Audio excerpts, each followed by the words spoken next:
Isang pinagpalang hapon po sa bawat isa. Narito tayong muli sa ating Bible study dito po sa Rema Philippines tuwing alas 4 po ng hapon. At patuloy po natin na pinag-aaralan or patuloy natin na binubulay-bulay dito yung about po sa camping. Ayan, sa mga testimony at sa mga encouragement po ng mga pastor po natin sa darating po ngayong Sembreak Camp. Amen po. Ngayon, excited na po ba ang bawat isa po sa atin? Amen. Amen po. Kumbaga, kanya-kanyang preparation, kanya-kanyang paghahanda po tayo para sa darating na camping na ito. Amen po. At ngayon, 10 days na lang po, camping na. Kaya, pakisabi sa katabi, excited ka na ba? Kung may katabi ka, kumbaga, ma-excite tayo sa magandang gagawin po ng Panginoon. Amen po. Ayan. May gusto lang po akong i-encourage po sa bawat isa po sa atin. Amen po. Dito po sa Exodus 34, verse 21, sabi niya diyan, 6 na araw kayong gagawa, magpapahinga kayo sa ikapito, kahit sa panahon ng pagbubungkal ng lupa o pag-aani. Ipagdiriwang ninyo ang pesta ng linggo at unang pag-ani ng trigo, gayon din ang pesta ng pag-aani ng mga bungang kahoy tuwing matatapos ang taon. Maikatlo, 1 taon, ang mga lalaking Israelita ay haharap sa akin. Kapag napalayas ko na ang mga taong darat na ninyo at nasakop na ninyo ng lubusan ang kanilang lupain, wala nang sasalakay sa inyo sa mga araw na yaong kayo'y haharap sa akin. Amen po. Ayan, sa atin po, sa atin sa camping, kumbaga, 3 times a year din po tayo, nagka-camping naman. Amen po. Kumbaga, ang camping po, ito po ang tinatawag, kumbaga, piyesta po ng taga-Rema. Amen po, na kung saan tayo po ay nagtitipo, nagkikita-kita po, na kung saan nandoon yung mga iba't ibang simbahan ng Rema na nagsasama-sama sa isang lugar na kung saan pinagpiesta po ang camping na sa 3 beses isang taon. Amen po. At ngayon, summer camp, mid-year camp, at ngayon ay Sembreak Camp, di ba po? At ngayon, ang Sembreak Camp, ang camping na hindi natin dapat palampasin. Lalo na sa ating mga nasa ministry o mga ginagamit ng Diyos. Amen po. Nasa atin po na nag-ministry at matagal na sa simbahan, ito pong Sembreak Camp, ito pong Believers Camp, ang camping na dapat hindi po natin palampasin. Amen po. Ito yung camping na dapat, ito yung talagang pinaghahandaan na ito po ay camping talaga ng mga kung saan nasa matagal na sa simbahan, at ito yung camping na kung saan inaasam ng mga believers. Amen po. Bakit po? Dahil dito tayo muli aanuintan ng Panginoon. Amen po. Kasi bakit? Bakit tayo aanuintan ulit ng Panginoon? Para makatagal tayo sa ministry. Amen po. Yes, malaki ang campi. Tapos, transpo pa. Pero God will provide. Amen po. Naniniwala po tayo na gawain po ng Diyos yung camping na yan, at naniniwala po ako na kung gawain po ng Panginoon, ang Diyos ang magpo-provide ng lahat ng pangangailangan natin. Ang kailangan lang sa atin ay yung magkaroon talaga tayo ng desire na sumama ng camp. Amen po. Kumbaga, ang camping po ay malaki, pero investment po natin ito para sa ating spiritual na buhay. Amen po. Malaki nga ang gastos, pero ito po mas malaki ang gagawin ng Diyos. Amen? Malaki ang gastos, pero mas malaki ang gagawin ng Diyos sa buhay mo. Amen po. Ngayon sa camp na ito, mag-expect lang tayo. Ayan, katulad ng mga sinasabi ng ating mga pastor, mga nakaraan pa, mag-expect tayo. Tapos, during camp, ngayon pa lang, iset natin yung heart natin sa magandang gagawin ng Diyos, at mag-set tayo ng tanong. Amen po. Na-attend tayo ng camp na ito na hindi lang dahil attend ka ng camp, kundi ngayon pa lang, nag-set ka ng tanong mo sa Panginoon. Amen po. Na either sa ministry, sa personal na buhay mo, sa mga main decision ng buhay mo, mag-set ka ng tanong. Amen po. Kasi itong camping na ito, dito po tayo kakatagpuin ng Panginoon. Amen po. Ngayon sa camping po, 'di ba? Dito po tayo na kumbaga last yung camping nga, 'di ba? Follow the anointing. Amen po. Na kung saan dito po sa may 1 John chapter 2 verse 27. Amen po. Basahin ko po saglit po sa inyo. Alam ko po nabanggit na ito nakaraan ng ating mga pastor, pero basahin ko ulit po sa inyo. Sabi niya po diyan, ang Espiritu ay ipinagkaloob na ni Kristo sa inyo, at habang siya ay nananatili sa inyo, hindi na kailangan turuan kayo ni numan. Ang Espiritu ang nagtuturo sa inyo sa lahat ng bagay.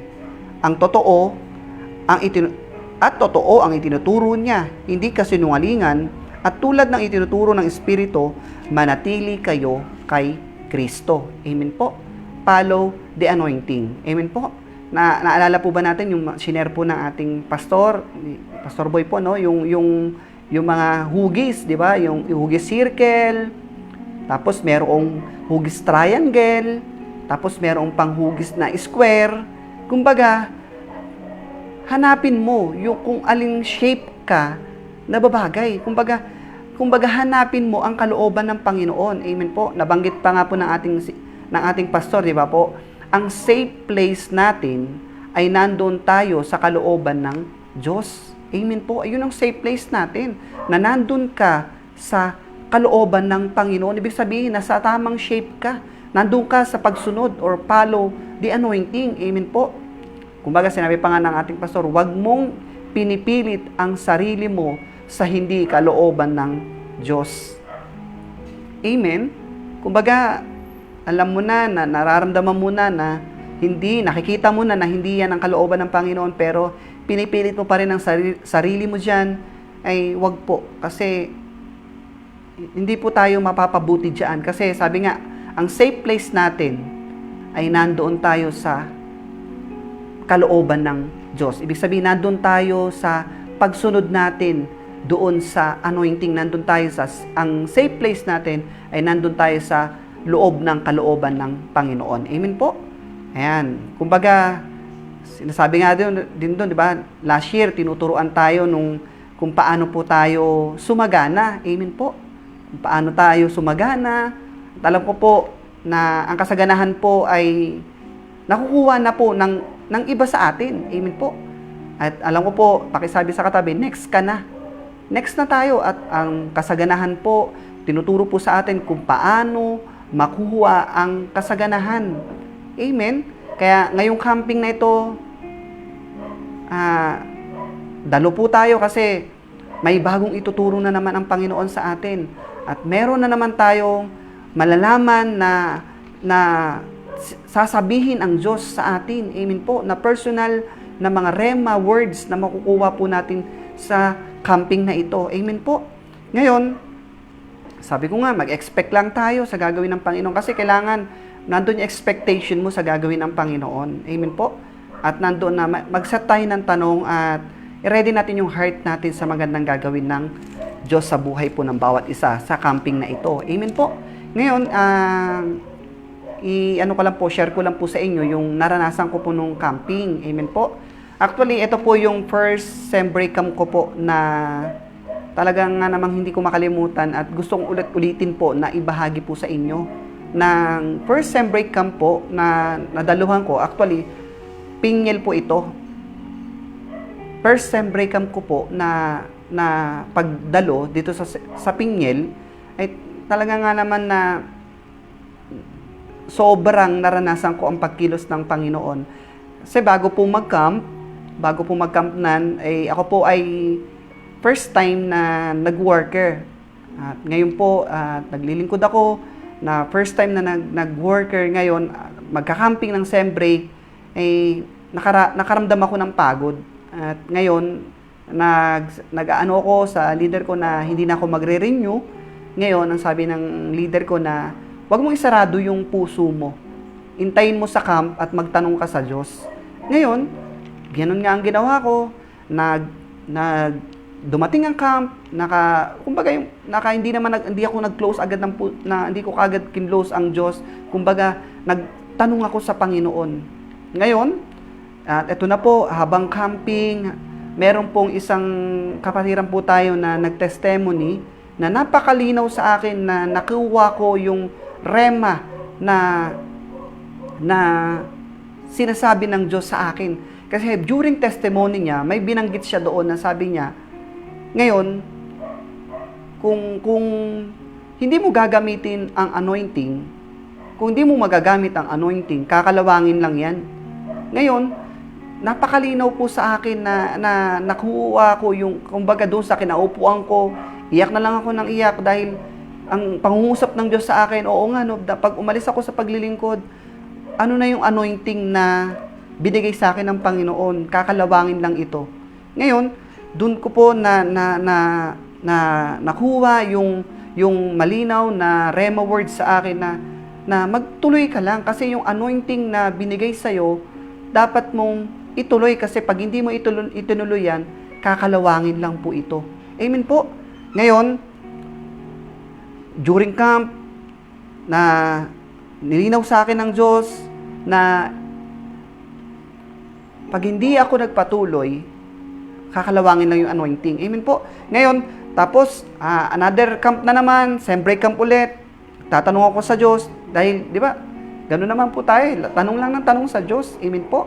Ngayon, during camp naman, same break camp, hindi ko alam, second or third camp ko ito, pero same break camp po, pingil ulit po ito.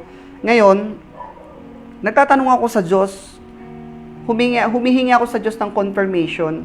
Kasi kumbaga, 2 to 3 years na pa akong nag-worker po noon, humingi ako ng confirmation sa Lord during ng altar calling.